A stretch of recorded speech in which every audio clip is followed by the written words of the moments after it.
doenças autoimunes, dermatite herpetiforme, colite ulcerativa, doença de Crohn, esclerose sistêmica, diabetes tipo 1, cirrose biliar primária, tireoidite Hashimoto. Em todas elas tem, em muitos casos, não em todos, mas documentado um aumento de permeabilidade intestinal. Olá, obrigado, Suelen, muito obrigado pelas palavras. Eu fico muito feliz de estar aqui nesse convite, né? De ter aceitado esse convite, estar aqui com vocês hoje, falando para a Central Nutrition, que é a empresa líder de mercado na área de suplementação funcional, que tem uma visão funcional na montagem dos seus suplementos. Então eu que agradeço a oportunidade de estar aqui e estar podendo falar junto com um colega tão nobre, né? Com Murilo aí na sequência, vai ser realmente incrível, tenho certeza, para todos. Então, vamos lá, vamos aqui ao conteúdo que eu preparei hoje nessa dobradinha que vai ser incrível, tenho certeza. Então, a gente vai falar sobre intestino e imunidade, esse é o nosso tema. A conexão do intestino com a imunidade, com a barreira intestinal, como ter saúde da barreira intestinal, essa vai ser a nossa abordagem, né? Então, comecei aqui com as 7 funções do trato gastrointestinal, porque ele não é um trato digestório, né? É um sistema gastrointestinal, tem a função de digestão, absorção, excreção, neurológica, imunológica, endócrina e de detoxificação. E hoje a gente vai falar aqui só sobre a função imune, que é extremamente importante, mas vejam quantas funções ele tem. Nessa função imunológica, é importantíssimo salientar que cerca de 70 a 80% dos linfócitos que existem no nosso corpo estão no trato gastrointestinal, estão ali, neste ambiente. E por que, Gabriel, e onde? Por quê? Porque a maioria, alguns falam que 2/3 dos sinais que ativam o sistema imunológico vêm do intestino, são oriundos do intestino. Então, esse é um ponto bastante importante, como dali vem muitos antígenos, muita fonte de ataque ao nosso corpo, o sistema está focalizado ali, tá? Colocado realmente naquele ambiente, né? Então, vamos entender um pouco essa estrutura aqui. Então, aqui você está vendo esquematicamente, ao pegar minha caneta aqui, né? Aqui está o cólon ascendente, né? O seco, aqui o apêndice vermiforme, né? O finalzinho aqui, ó, o apêndice, seco, né? Aqui o transverso, então, subindo, depois vem aqui o... Desculpa, transverso. Ascendente, transverso, e aqui seria o descendente sigmoide, enfim. E aqui você está vendo, ó, essas estruturas aqui. O que são? Linfonodos mesentéricos. São linfonodos que estão ali em todo esse sistema intestinal. E vejam que aqui tem umas setas, olha aqui, ó, essa seta aqui, ó, o que acontece? Está mostrando que o que está vindo do intestino está sendo drenado por esse sistema aqui pintado de azul, que é o sistema da veia porta, né, que drena tudo que acontece do intestino para o fígado.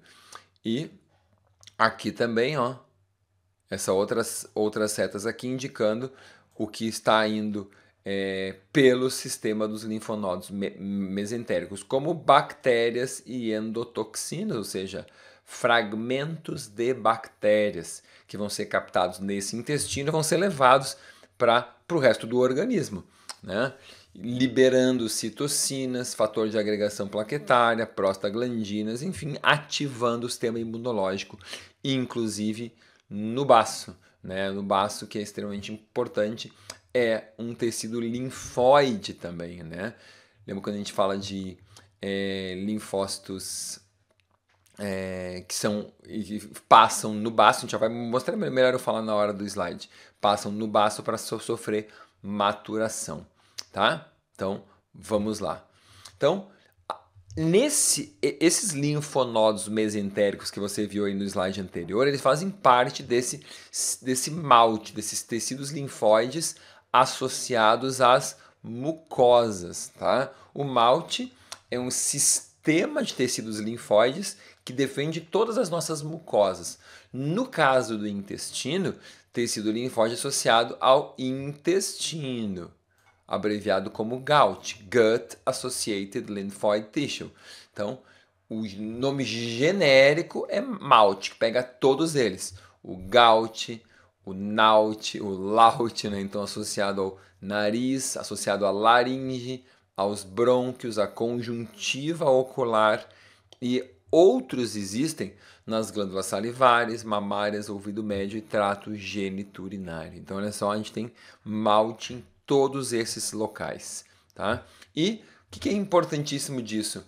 A circulação de linfócitos entre essas diferentes mucosas é uma realidade e é um dos componentes mais importantes desse sistema, o sistema de defesa das mucosas. Por quê? Porque permite que as respostas sejam integradas numa rede. O que significa? O que acontece num local, o linfócito circula e avisa no outro local. Ou seja, nada fica ali. O que acontece num ponto, o resto fica sabendo. Porque esses linfócitos vão circulando e vão, então, avisando o que está acontecendo. Tá? Beleza. Vamos entender um pouco, então, da imunidade inata, da imunidade adaptativa, a importância que essas duas têm, quem que é uma, quem que é a outra. Porque depois a gente chega, então, nos tipos de imunidade, você vai entender tudo isso agora, tá?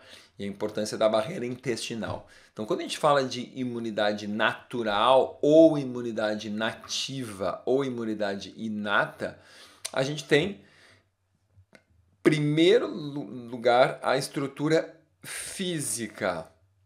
A pele, os cílios, a microbiota, alguns classificam como barreira física, e a própria barreira mucosa. Olha só.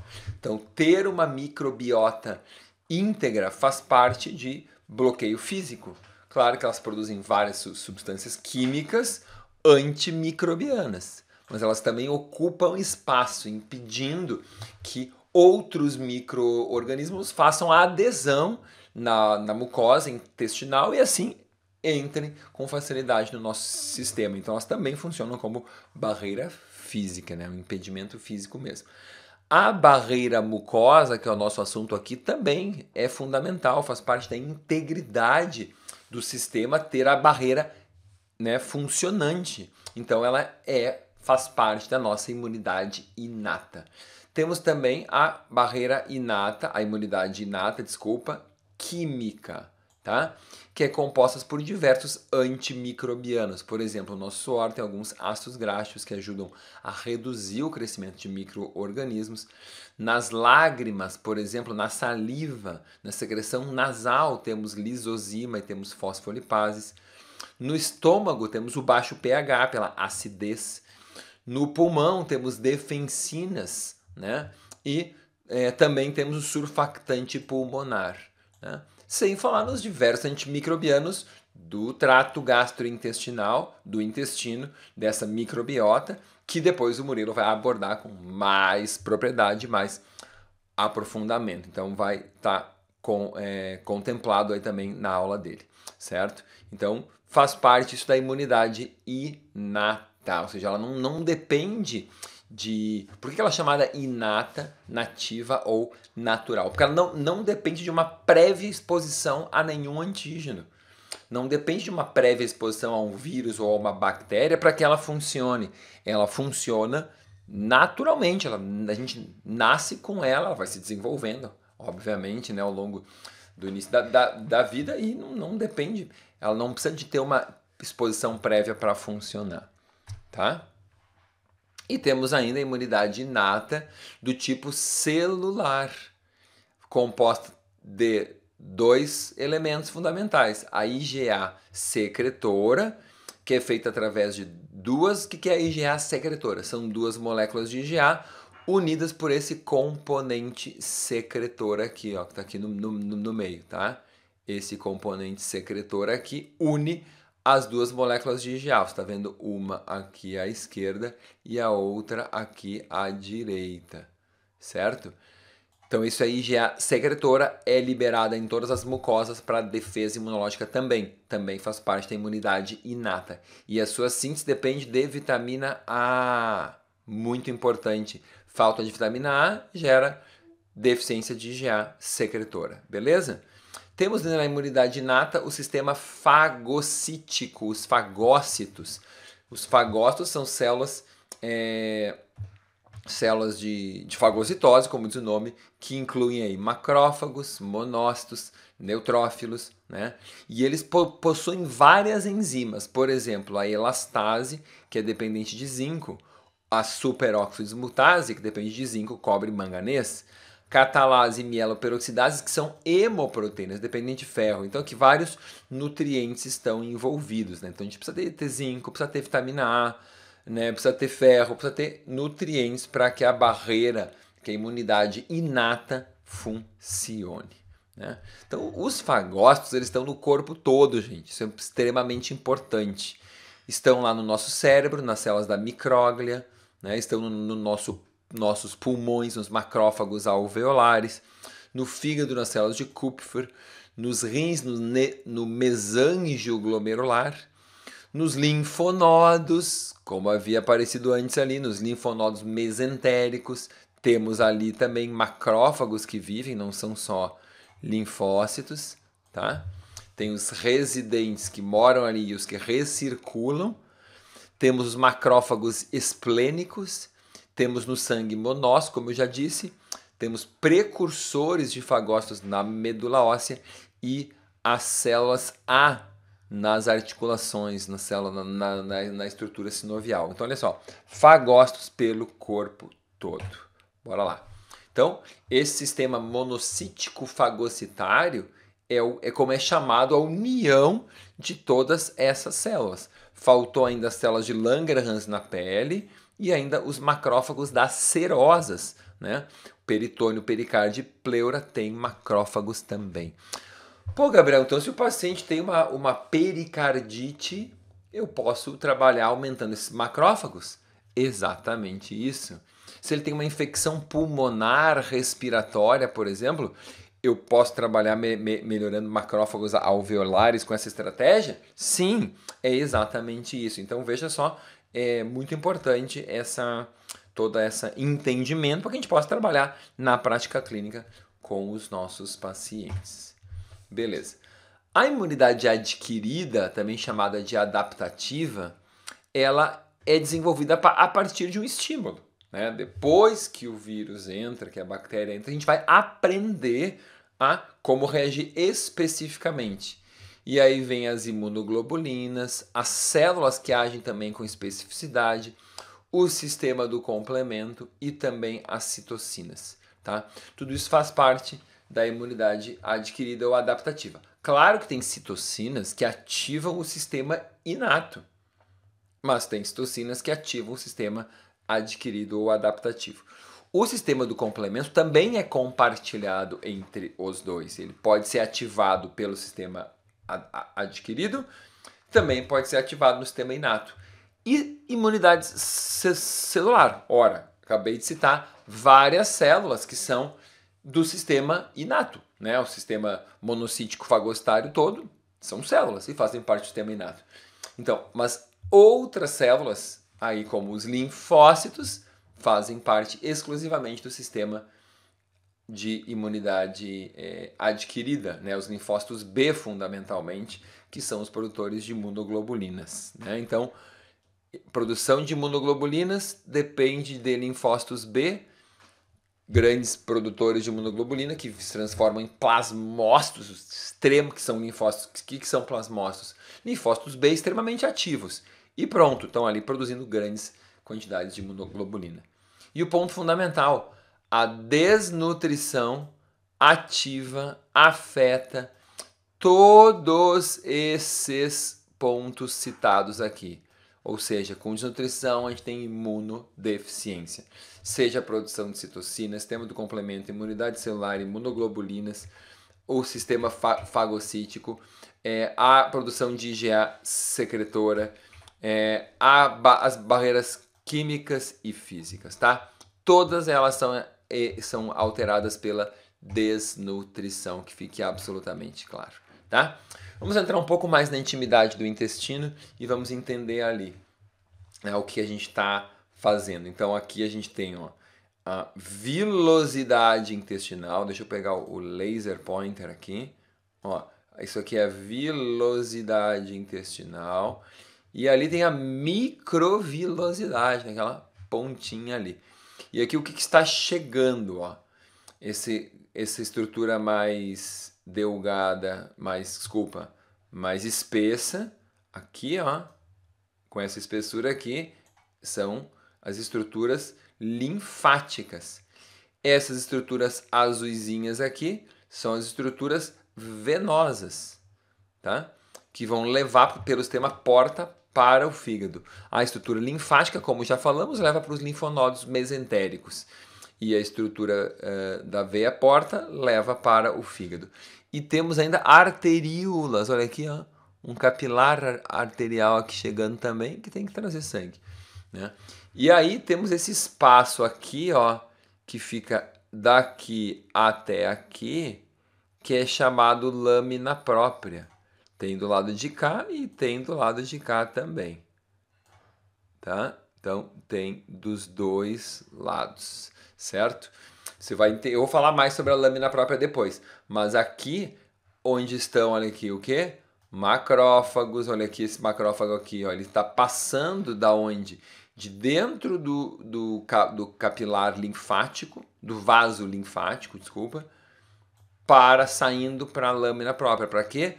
Para vir fagocitar essas bactérias, esse patógeno que está entrando aqui, ó, por uma alteração na barreira. Olha ali, alterou a barreira, o patógeno entrou, mas está chegando já o macrófago aqui para fagocitar essas bactérias que estão penetrando. Entendeu? Aqui, ó, tem probióticos numa camada de proteção, todas essas bolinhas aqui, ó. Agora aqui tem uma alteração da camada de muco e o patógeno está tentando entrar ali, ok? Olha só que interessante, porque essa camada de muco é toda essa camada aqui, ó. Tudo isso aqui é muco, ó. Tudo isso aqui é muco. Então ali teve uma alteração e ali então o patógeno vai tentar entrar. E aqui também uma alteração na célula mesmo intestinal, patógeno também entrando. Beleza? Então vocês terem essa ideia toda geral dessa estrutura, como é que funciona. Então, vamos olhar de novo uma representação esquemática da barreira mucosa e entender ela um pouquinho melhor, né? Então, início da regulação imunológica da barreira intestinal, como que se dá? Ó, se dá através de antígenos que vão ativar o que? PRRs, TLRs e NODs. O que são? PRR são receptores de reconhecimento de padrões. TLR são receptores Toll-like. E NODs são receptores de domínio de oligomerização de ligação de nucleotídeos. Tá? Então, aqui eu botei a tradução direitinho para vocês terem aí, não precisarem, eu sei que não é fácil decorar de primeira. Então, antígenos, né, vão ativar essas substâncias, antígenos como bactérias patogênicas e outros, podem ser antígenos alimentares, né, antígenos microbianos, etc., vão se ligar ali, ó, estão ali, se ligando nesses PRRs, são receptores de reconhecimento de padrões, receptores Toll-like e NODs, desencadeando por exemplo, a produção de IgA. Já vimos ali, então, imunidade inata. A IgA não é específica contra aquela bactéria, ela é geral. Ela está ali sendo produzida para proteger constantemente esse intestino, né? Também está produzindo mucina, também vimos que é da imunidade inata, e peptídeos antimicrobianos, que vêm do microbioma, da microbiota, né? E que também vem e que fazem parte, da imunidade inata também, então sistema de barreira, certo? Aqui do outro lado, vejam, a gente tem esse mesmo estímulo gerando a produção de citocinas e de célula plasmática. O que é isso? É o plasmócito, tá? Essas citocinas recrutam células dendríticas, macrófagos e células T. Células dendríticas e macrófagos, de novo, fazem parte do sistema imune inato. Células T já sistema adaptativo. Então, os dois vão ser recrutados. O sistema inato, macrófagos, é muito mais rápido. Muito mais rápido, ele é na hora. O sistema adaptativo depende de produção de células específicas. Então, os dois são interessantes, os dois trabalham conjuntamente, tá? Beleza. Então, citocinas são liberadas e o sistema imune é ativado nas suas duas vias, como eu acabei de explicar. Beleza. Vamos entender agora essa rota alternativa aqui, né? Aquela primeira rota é a rota principal, como eu tinha colocado, e rota inicial, a rota principal, e temos aqui uma rota alternativa também muito importante. O antígeno microbiano foi captado nessa célula M, uma célula especializada, importante em termos de captação de antígenos, e que ela apresenta esse antígeno para quê? Para uma célula dendrítica, que vai falar para a célula T, ó, é esse antígeno que está entrando. Vai lá e recruta, recruta se já existir, ou produz uma célula específica contra esse antígeno. E aí ele vai estimular linfócitos TH1, que são citotóxicos, linfócitos TH2, que são os que estimulam os linfócitos B a produzirem as imunoglobulinas específicas. Ok? Então é assim que funciona a conexão de todos os pontos da nossa imunidade. Tá? Então as células M, como eu disse, especializadas em endostar e transportar antígenos até a lâmina própria, até aquela parte de baixo. Né? Ali vai ter a célula dendrítica, ela pode emitir pseudópodos, como se chama, e chegar até aqui, esse outro lado, inclusive, tá? Enfim, até o lado da camada mucoide aqui, ó, que é a luz praticamente do intestino. Então, as células apresentadoras de antígenos recebem esse antígeno, processam e induzem as células T a estimularem os linfócitos TH1, TH2 e T regulatórios, aí conforme for a necessidade da reação, a especificidade daquele antígeno. Aí então temos os mediadores inflamatórios liberados, né? Então temos TNF-alfa, interleucina, interferon gama, interleucina 4, 2, enfim, ou 10, TGF-beta, dependendo do antígeno, dependendo do estímulo que ali aconteceu. Então, tudo depende de cada antígeno, depende do que a célula dendrítica entendeu, depende do que a célula T entendeu, depende dos nutrientes que estão disponíveis para ver qual a resposta que vai acontecer. Então, há uma modificação das junções firmes, junções tight junctions, e aí um aumento de permeabilidade. Esse é um ponto fundamental. Se a gente tem esse aumento inflamatório intenso, que muitas vezes vai acontecer, essas junções firmes ou tight junctions vão ser afetadas, vão ser abertas, tá? Vão ser afrouxadas, permitindo o quê? Um aumento da permeabilidade intestinal e o aumento dessa captação dos antígenos e a passagem mais eficiente das células imunológicas também. Se a gente voltar naquela imagem anterior, eu acho didático que a gente volte, deixa eu voltar aqui, você vai ver, olha aqui, ó, as células imunológicas também chegam aqui, ó, por quê? Porque essas junções se abrem em algum momento, permitindo que essa célula que estava aqui dentro, vá para a parte externa. Ok? Então isso é uma camada única de células que separa o ambiente externo do ambiente interno. Aqui é dentro do corpo e aqui é fora do corpo. Ah, Gabriel, mas o intestino é fora do corpo? Anatomicamente é. Tu pode passar um barbante pela boca e tirar pelo ânus. Não é verdade? Pode. Só quando entra, digamos assim, ou seja, aqui, ó, isso aqui é dentro ou fora, né? Fica aquela coisa. Enfim, só para vocês entenderem. Então, voltamos lá e para onde estávamos aqui, beleza? Ótimo, já estamos aqui aprofundando os entendimentos da barreira. Claro que isso é um pouco mais complexo do que eu mostrei, né? Temos aqui as junções firmes, elas estão aqui de novo, ou tight junctions em inglês. Tem mais estruturas, tem claudina, tá aqui em azul, tem aqui a ocludina em vermelho, acho que é, me desculpem que eu sou daltônico, e tem aqui a zonulina, que está unindo-as, tá? Temos aqui os filamentos de actina e de miosina também fazendo essa tração. Temos, além das junções firmes, vejam que aqui só aparecia ela, só as junções firmes, né? Mas temos outras estruturas. Temos as junções aderentes, compostas de caderina e catenina, e temos o desmossomo, composto de desmogleína, desmocolina, desmoplaquina, queratina. E tem ainda outros autores que descrevem uma quarta estrutura, vai aparecer num próximo slide.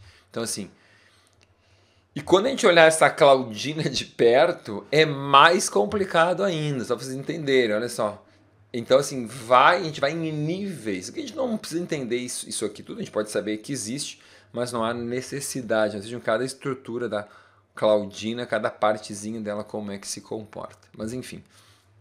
Então, vamos para a parte prática. Quem pode ter alterações na permeabilidade intestinal? Tá? Então vamos lá. Um grupo muito importante, indivíduos estressados, muito importante.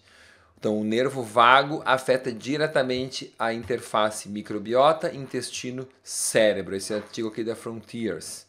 Vamos lá então. Olha que sim. Ó, estímulos que vêm a partir da microbiota, da luz intestinal, vão afetar células endócrinas intestinais ou vão atuar diretamente no nervo vago, que tem fibras aferentes levando informação lá para o sistema nervoso central, que responde num reflexo inflamatório. Tá? Seja através do próprio nervo vago, né? Que vai dar um estímulo de estimular a inflamação local, inibindo, olha aqui, ó, inibindo, tendo um efeito de inibir inibir a manutenção da permeabilidade. Então a gente vai ter o quê? Um aumento de permeabilidade intestinal sempre que esse reflexo inflamatório está aumentado. É isso que vai acabar acontecendo. Então, claro, são efeitos que concorrem, né? O que a gente está com inflamação alta, baixa, enfim. Então, em que momento que está acontecendo? Quem são esses... Quem é o microbioma que está aqui? Tem uma disbiose ou tem uma eubiose? Né? Ou seja, o que está acontecendo? Beleza? Vamos lá. Um outro mecanismo também que o estresse influencia e que as alergias também influenciam, que você já está vendo mastócito envolvido aqui, então já sabe que a alergia está aí no mesmo elemento. Então, tanto o estresse quanto os mastócitos aumentam a urocortina e o CRF. E isso eles se ligam aos seus receptores, que aumenta a permeabilidade intestinal e que altera também o microbioma. Então, o indivíduo estressado vai ter uma microbiota pior e vai ter uma permeabilidade aumentada. Tem outros mecanismos também, através de TNF-alfa, de mediadores inflamatórios, também se aumenta a permeabilidade.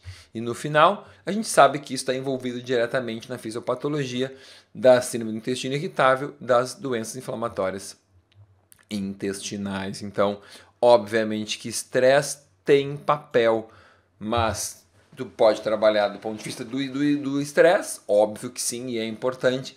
Tu pode trabalhar do ponto de vista das alergias também e pode fazer intervenções diretamente na barreira intestinal e no microbioma. Então, olha só, tem vários alvos para poder tratar os pacientes com intestino irritável e com doença inflamatória intestinal. Então, como que isso funciona, né? Para a gente entender o ciclo, né? O estresse crônico, ele vai gerar aqui o quê? Uma disfunção da barreira intestinal, olha só, e vai gerar desbiose. Com isso a gente tem uma alteração da composição microbiana, vai ter ativação do sistema imune, vai ativar o eixo HPA, hipotálamo pituitário adrenal, que vai ficar cada vez mais crônico esse processo de estresse. Então, olha só, é um ciclo realmente bastante complicado. Bom, pacientes com alergias alimentares também têm problemas de permeabilidade no seu intestino, isso está bem documentado. Então, lá nas placas de Peyer, lembra que eu falei das células M? Elas fazem parte das estruturas estruturas imunológicas intestinais lá do nosso gout, né? Que a gente talvez na faculdade ouvia muitas placas de Peyer, Peyer patches, né? Que é de lá de onde vem a IgA secretora, né? De onde vem essas estruturas da defesa intestinal, onde são captados os antígenos, né? Que vão promover uma resposta imunológica adequada, tá? Um antígeno ele pode ser captado por diversas vias, aqui está mostrando, ó, de forma transcelular, de forma paracelular ou através da célula dendrítica. Lembra que eu comentei que a célula dendrítica conseguia se expandir através do epitélio, ó, e chegar lá e encontrar aquela bactéria patogênica e identificar, ó, e comunicar aqui dentro, ó, tem coisa acontecendo ali fora. Então tem várias formas pelo qual antígenos maiores ou menores podem penetrar. Ou mesmo a célula dendrítica vai lá e encontra, né? Quando há uma reação alérgica, olha aqui, tem ligação de IgE, tem ativação do receptor de IgE e tem aí toda a ativação da histamina, TNF-alfa, etc., que vai aumentar essa permeabilidade muito mais. Então, esse aumento da permeabilidade paracelular, né, por entre as células, alterando zonulina, claudina e ocludina, né, fazendo com que capte-se muito mais antígenos, né, e amplifique-se a resposta imunológica.